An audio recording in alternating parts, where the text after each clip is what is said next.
Teori konflik.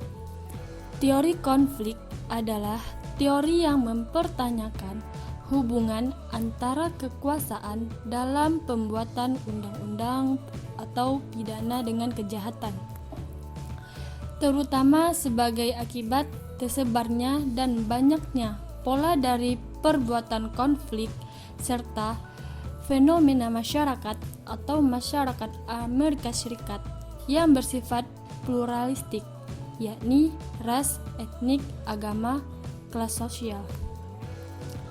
Teori konflik menganggap bahwa orang-orang memiliki perbedaan tingkatan kekuasaan dalam memengaruhi pembuatan dan bekerjanya undang-undang. Tokoh-tokoh teori konflik adalah Austin Turk, Cambridge, R.B. Seidman, Quinney, dan Karl Marx. Menurut teori konflik, suatu masyarakat lebih tepat bercirikan konflik daripada konsensus. Pemikiran teori konflik berakar dari teori sosial Jerman seperti Hegel, Simmel, dan Weber. Konsep teori konflik atau konflik teori. Teori konflik lebih mempertanyakan proses pembuatan hukum. Pertarungan atau struggle untuk kekuasaan merupakan suatu gambaran dasar eksistensi manusia. Dalam arti, pertarungan kekuasaan itulah bahwa berbagai kelompok kepentingan berusaha mengontrol pembuatan dan penegakan hukum. Untuk memahami pendekatan atau teori konflik ini, kita perlu secara singkat melihat model tradisional yang memandang kejahatan dan peradilan pidana sebagai lahir dari konsensus masyarakat atau komunal konsensus.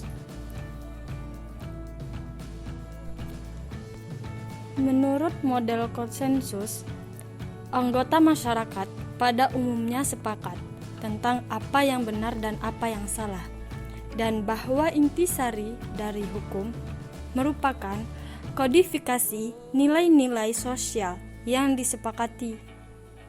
Hukum merupakan mekanisme untuk menyelesaikan perselisihan yang muncul jika si individu bertindak terlalu jauh dari tingkah laku yang diperbolehkan atau diterima masyarakat.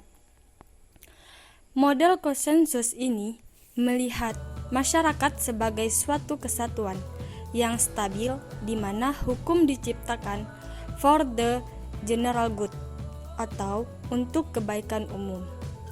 Fungsi hukum adalah untuk mendamaikan dan mengharmonisasi banyak kepentingan-kepentingan yang oleh kebanyakan anggota masyarakat dihargai dengan pengorbanan yang sedikit mungkin.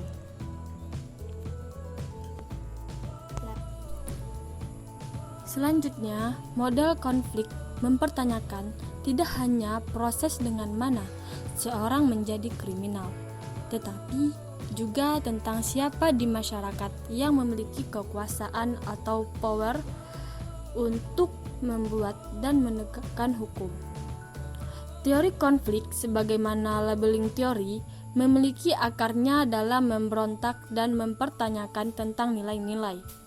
Tetapi berbeda dengan pendekatan labeling maupun tradisional yang terfokus pada kejahatan dan penjahat. Teori konflik ini mempertanyakan eksistensi dari sistem itu sendiri. Pertarungan antara para teoritis tradisional dan labeling di satu sisi dengan teoritis konflik pada sisi lain menjadi bersifat ideologis. Para penganut teori konflik menentang pandangan konsensus tentang asal lahirnya hukum pidana dan penegakannya. Selanjutnya, perspektif konflik meliputi beberapa variasi. Ada 3 variasi di antaranya sebagai berikut. Yang pertama, teori asosiasi terkoordinir secara imperatif atau keharusan.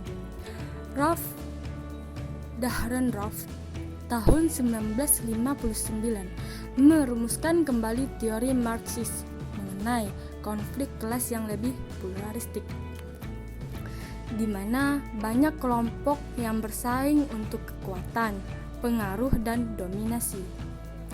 Konsepnya mengenai asosiasi terkoordinir dengan keharusan menganut bahwa kontrol sosial dalam suatu masyarakat tergantung kepada hubungan bertingkat-tingkat atau hierarkis digolongkan menurut asosiasi superordinat.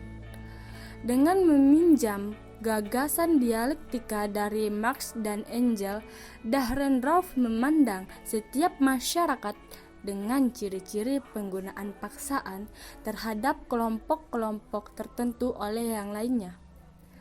Pembagian kewenangan secara tidak sama menimbulkan konflik sosial, di mana kelompok-kelompok dominan memaksakan kehendak mereka dan kelompok-kelompok bawahan berusaha menentangnya. Yang kedua, teori pluralistik model Joseph mengemukakan bahwa masyarakat itu terdiri dari berbagai macam kelompok kepentingan yang harus bersaing, dan bahwa konflik merupakan salah satu unsurnya yang esensial atau penting, dengan kelompok-kelompok yang lebih kuat mampu membuat negara merumuskan undang-undang atau hukum demi kepentingan mereka. Banyak tindakan kriminal merupakan tantangan oleh kelompok bawahan terhadap penguasaan kelompok yang dominan. Namun, ia nampaknya ingin membatasi uraian ini hingga pada isu-isu yang berkaitan dengan konflik ideologi politik, seperti halnya gerakan pembaharuan politik, konflik batas udara, konflik hak-hak perdata, dan sebagainya. Maka, dengan demikian, kejahatan dapat dikatakan sebagai produk konflik antara kelompok yang menyatakan adanya perjuangan politik kelompok-kelompok tersebut.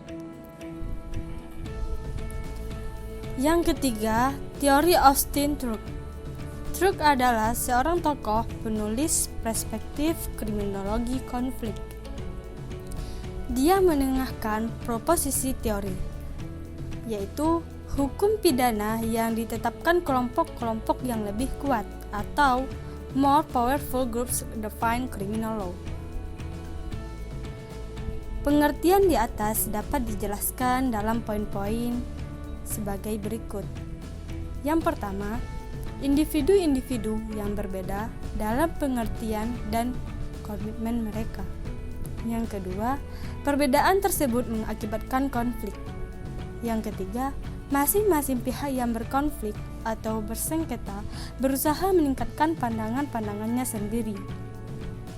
Yang keempat, mereka dengan kepercayaan yang sama cenderung bergabung dan membuat komitmen yang serupa.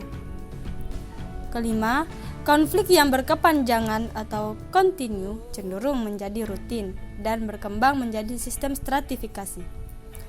Yang keenam, sistem seperti ini menunjukkan eksploitasi ekonomi, dikekang oleh dominasi politik dalam segala bentuk.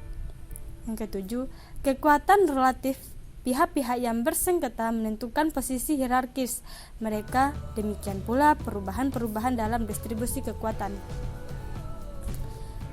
Kedelapan, pemusatan pandangan dalam pengertian dan komitmen dikarenakan pembagian pengalaman dengan menangani orang dalam, orang luar, dan lingkungan.